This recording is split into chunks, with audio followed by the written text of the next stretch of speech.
So hello friends, let's start exercise 3.2। Concept video भी मैंने दे दिया, introduction video is there, concepts बताए उसमें कैसे सॉल्व करेंगे। अब हम उन कॉन्सेप्ट के बेसिस पे एक्सरसाइज को सॉल्व करेंगे, ठीक है। So we are doing exercise 3.2 class 10 chapter number 3। So question number 2 में क्या दिया गया है कि on comparing ratios a1 upon a2, b1 upon b2, c1 upon c2, find out whether the lines representing the following pair of linear equations intersect at a point or parallel और coincident. यानी कि अगर हम इन equations को graphically represent करें तो graph में जो इक्वेशंस बनेंगे वो इक्वेशंस की जो लाइन होगी, it will represent a straight line. तो वो स्ट्रेट लाइन जो होगी, दो इक्वेशन है तो दो लाइन होगी, तो क्या वो लाइंस इंटरसेक्ट करेगी, यानी हमको बताना है कि क्या वो लाइन इंटरसेक्ट करेगी, या वो लाइंस पैरेलल होगी, या वो lines one on one coincident line होगी, ठीक है। हमको ये बताना है कि तीन में से कौन सी सिचुएशन होगी। तो हमको इसके लिए ग्राफ बनाने की जरूरत नहीं है, हम इनका जो कोफिशिएंट है उसके नेचर के बेसिस पे a1, b1, c1, a2, b2 and c2 के बेसिस पे बता सकते हैं कि ये लाइंस का नेचर क्या होगा, ठीक है। So let's do it.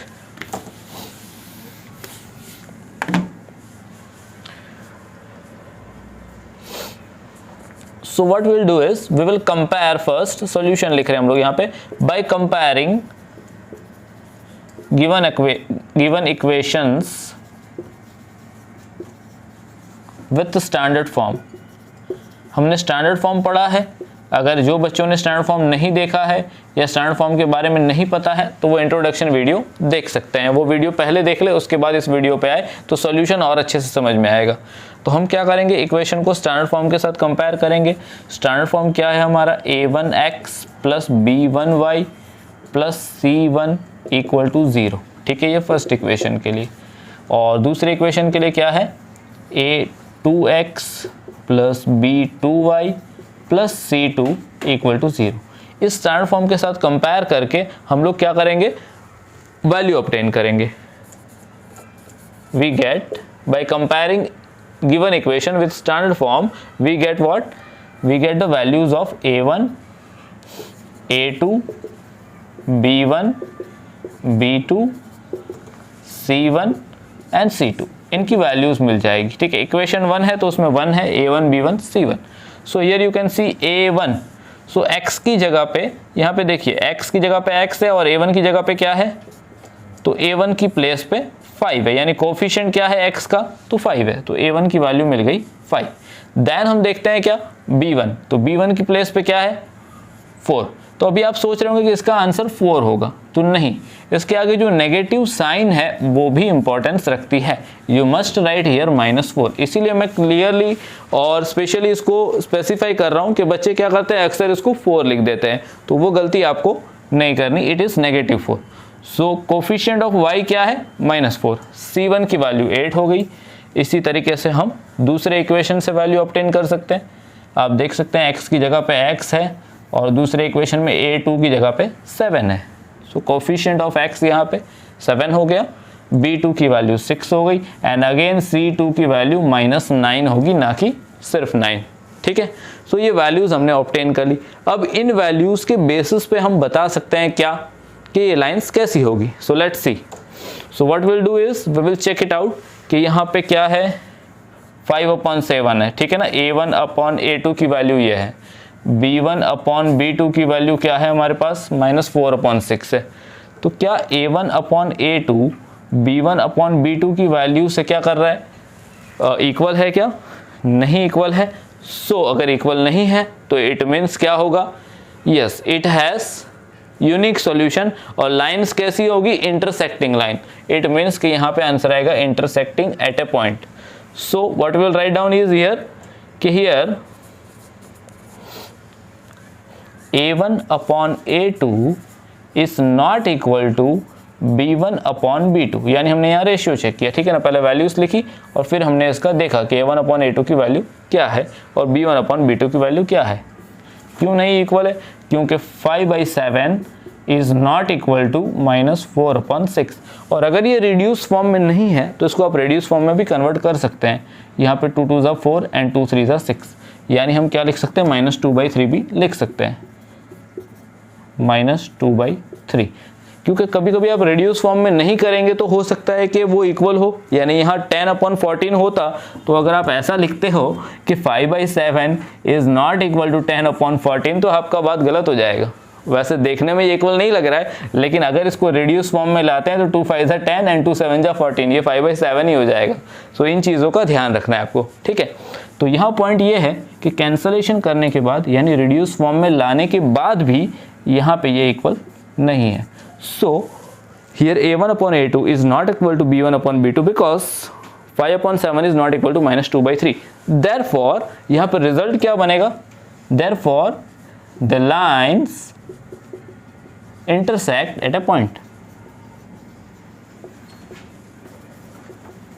Okay, lines एक पॉइंट पे इंटरसेक्ट करेगी, ये हमको पता चल गया। यही हमको बताना था कि लाइन एक पॉइंट पे इंटरसेक्ट करेगी, पैरेलल होगी या कोइंसिडेंट। तो ये हम इसके बेसिस पे बता सकते हैं। किसके बेसिस पे? कोफिशिएंट के नेचर के बेसिस पे। Okay, so first one solve हो गया। Let's go for second one. और second one and third one भी तो आप लोग सॉल्व कर सकते हैं, क्योंकि इसी वे में सबको सॉल्व करना है। और ये जो मैं चीज़ें बता रहा हूँ कि a1/a2 is not equal to b1/b2, ये मैंने कहाँ से बताया है? तो इसके लिए मैंने पूरा एक टेबल दे दिया है, इंटरप्रिटेशन टेबल, कि ग्राफिकली और अलजेब्राइकली कैसे आप इंटरप्रेट कर सकते हो। सो रिमेनिंग क्वेश्चन जो है वो आप आसानी से सॉल्व कर सकते हैं। तो second one is for you, third one अभी मैं सॉल्व कराऊंगा। सेकेंड वन आपके लिए टास्क होगा कि आप उसको सॉल्व करें, ठीक है, और फिर मैं सेकेंड करवा रहा हूँ। तो आप वीडियो को पॉज करके यहाँ पे सेकेंड वन सॉल्व कर सकते हैं। ओके, सो क्वेश्चन 2 का थर्ड वन देखते हैं। थर्ड वन में क्या दिया गया है इक्वेशन कि 6x - 3y + 10 = 0 एंड दूसरा इक्वेशन है 2x - y + 9 = 0। So same way में इसको करेंगे, स्टैंडर्ड फॉर्म से कंपेयर करेंगे बाय कंपेयरिंग। अभी ये जो क्वेश्चंस है आपके 2 मार्क्स में आएंगे, तो 2 मार्क्स के लिए आपको एक सिस्टमैटिक वे में लिखना पड़ेगा। आप सोच रहे होंगे कि इसको तो हम लोग सर डायरेक्ट भी कर सकते हैं, फटाफट 6/2 6/3 लिख के कंपेयर करके लिख दिया, बट हम इसको इसीलिए एक सिस्टम में लिख रहे हैं कि you have to score the marks also. So by comparing given equations with standard form, standard form क्या है?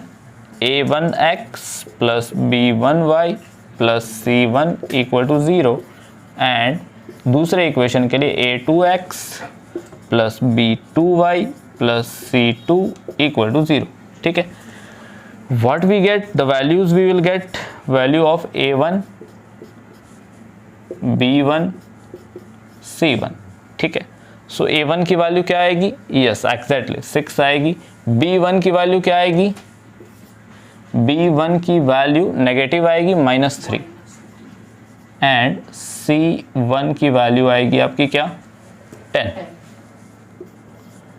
ओके, फर्स्ट इक्वेशन से वैल्यू ले ली, अब सेकेंड इक्वेशन से देते हैं, देखते हैं कि a2 की वैल्यू क्या आएगी? a2 is 2, b2 की वैल्यू क्या है? यस, यहाँ पे तो अब वैल्यू ही नहीं, आप सोचेंगे यहाँ पे -y लिख देते हैं, तो नो, -y नहीं आएगा। y के आगे कुछ नहीं है, इट मीन्स कि देयर इज अ 1y, वो एक y है। It means what value you will get is, you will get b2 = -1 और c2 की वैल्यू क्या मिलेगी हमको? 9। अब ये वैल्यूज ऑब्टेन कर ली, अब इसको चेक करते हैं हम लोग। Let's check it. So check करते हैं a1/a2 की वैल्यू क्या आ रही है, ठीक है। a1/a2, तो a1/a2 यानी a1 की वैल्यू 6 है और a2 की वैल्यू 2 है, तो 6/2 क्या आ जाएगा? 2 3 जा 6 यानी 3/1 आ जाएगा। अब देखते हैं क्या हम लोग b1/b2 की वैल्यू। b1 की वैल्यू क्या है? -3 है और b2 की वैल्यू -1 है। -3/-1। देखिए यहाँ केयरफुली देखिएगा, आप देख रहे हैं यहाँ नेगेटिव है, लेकिन b1 नेगेटिव है, b2 भी नेगेटिव है, तो माइनस माइनस कैंसिल हो जाएगा और फाइनल आंसर इसका भी 3/1 होगा, ठीक है। अब देखते हैं c1/c2 को। c1 की वैल्यू क्या है? 10 है और c2 की वैल्यू क्या है? 9 है। 10/9, इसमें कुछ भी कॉमन नहीं है, कैंसिल नहीं होगा। तो यहाँ हमको क्या दिख रहा है कि a1/a2 तो इक्वल है b1/b2 से, but it is not equal to c1/c2, है ना। So what will write down here? कि here 3/1 is equal to 3/1 and not equal to 10/9, that is A1/A2 is equal to B1/B2 and is not equal to C1/C2. Therefore what result we will get कि यहाँ पे हमने देखिए इसमें याद कैसे रखना है। पहले तो अगर सिंपल A1/A2 अगर B1/B2 से नॉट इक्वल है तो क्या है, यूनिक सॉल्यूशन है। क्या है, यूनिक सॉल्यूशन है। अगर A1/A2 B1/B2 से इक्वल है और C1/C2 से भी इक्वल है, यानी सब कुछ इक्वल है, तो बहुत सारे सॉल्यूशन है। और दो इक्वल है और तीसरा इक्वल नहीं है, यानी कि यहाँ पे क्या होगा, यस, नो सॉल्यूशन होगा। और लाइंस कैसी बनेगी, यहाँ पे पैरेलल बनेगी। ठीक है, so here what will right, हमको यही बताना है कि लाइंस पैरेलल है, कोइंसिडेंट है या इंटरसेक्ट है। सो यहाँ पे हियर व्हाट विल राइट कि ये नॉट इक्वल है, therefore the lines are parallel, क्योंकि अभी हमको यहाँ सिर्फ लाइंस के बारे में बताना है। And the some is solve, QED, quite easily done. अब क्वेश्चन नंबर 2 हमारा कंप्लीट हो गया। ठीक है ना, फर्स्ट मैंने कराया, सेकंड आपने वीडियो को पॉज करके सॉल्व कर दिया और थर्ड वाला फिर मैंने बता दिया। तो जो कंफ्यूजन्स होगी ऑलमोस्ट आपकी क्लियर हो गई होगी। अब हम लोग नेक्स्ट क्वेश्चन की ओर मूव करेंगे, दैट इज क्वेश्चन नंबर 3।